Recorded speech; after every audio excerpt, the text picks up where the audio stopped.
Hello, I'm CSK and this is my channel.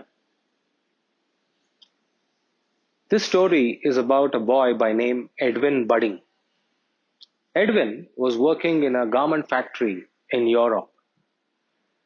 Now, back then, there was no technology to clean up the fabric which was produced or manufactured by the garment factories.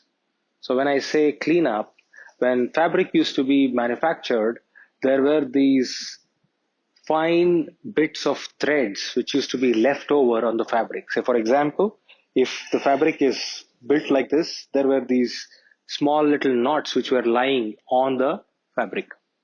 Now, the job of Edwin was to make sure that he has to clean up all those knots and give it a smooth finish before it is sent for packing. Now, the job involved a lot of physical work. So what they had was they had a machine, a handmade machine, something similar to the punching machine which we use in our offices. But then the difference was it had a flat surface, but it had four wheels at four corners. And between the wheels, there was a rotatory blade. Now that blade, when they used to roll it over the fabric, used to turn in a circular fashion and remove all the loose ends of the thread, thereby giving a smooth finish to the fabric. This was the job of Edwin Budding. Now you can imagine how much of physical strength he needs to do this all day. The way they used to do is to spread the fabric on a table and then run this machine again and again mechanically so that they can get rid of all those loose ends of thread. So Edwin used to work really hard. So every week he used to work hard, get the money, come back, give it to his mother, and then rest the whole of Sunday. Because his hands were really tired after having worked for the whole week, he didn't want to do anything. All he used to do on Sundays is to sleep, sleep, and sleep. His mother used to get frustrated.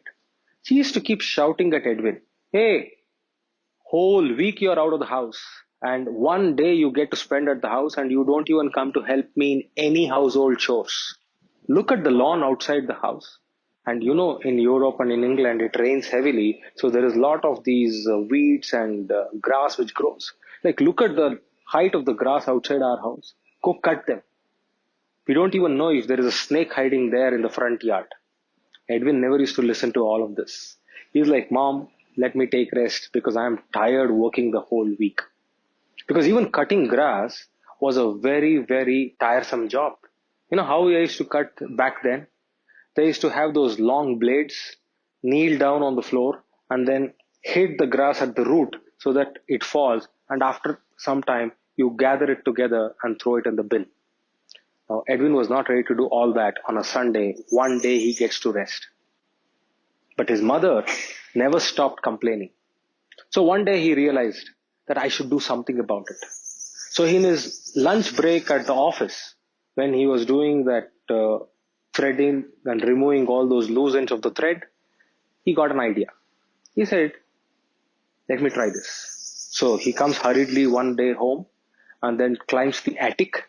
And in the attic, he had his old pram.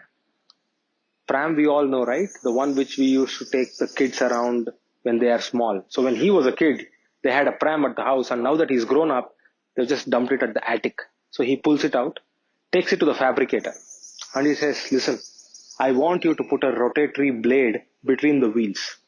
So the fabricator says, "Yes, it can be done, no problem." So he gets the rotatory blade fixed between the pram and then brings it back to home. And now what he used to do at the factory is doing in the front yard.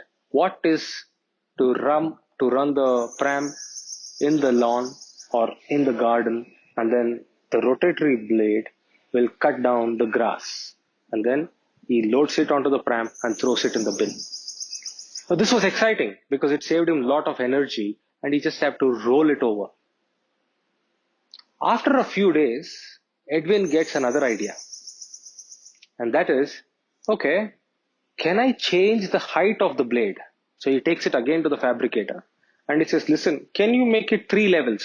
One which is very close to the ground, two where exactly it is now, and 3 a little more higher. The fabricator says, yes, doable, not a problem. Says, okay, do it.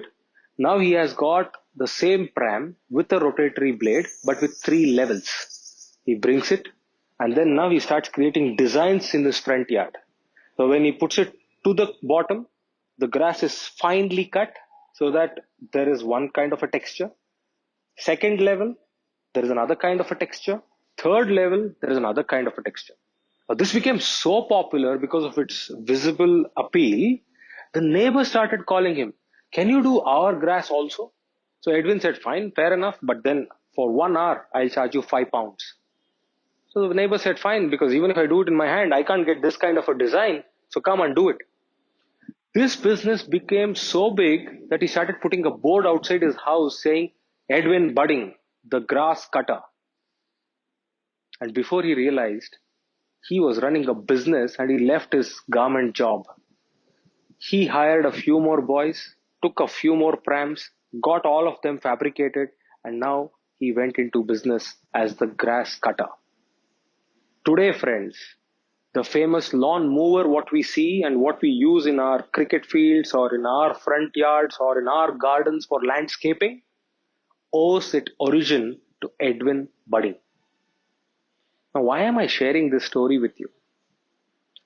I'm sharing this story with you because innovation can happen from anything, for anyone, from anywhere. Look at Edwin's story. He started reducing his effort by creating a rotatory blade below the pram. And that created a whole new business opportunity for Edwin. In fact, when I teach entrepreneurship to my students in my classes, I tell them, look around, keep your mind, keep your eyes, keep your heart open. Because when you keep it open, that's when you know what is happening. Observation is the beginning for innovation. So I want to tell you this. Each one of us can innovate. Edwin never went to an IIM or an MBA school or an engineering college. He just wanted to solve his problem and please his mother. So the requirement from maybe from anywhere, what you need is the mindset to innovate. And to innovate, you need to observe. And to observe, you need to keep your eyes and mind open. Thank you very much for listening to me. Do like, share, and comment on these videos because as I am building my channel brick by brick, one brick you can surely add is by liking this video. Thank you very much.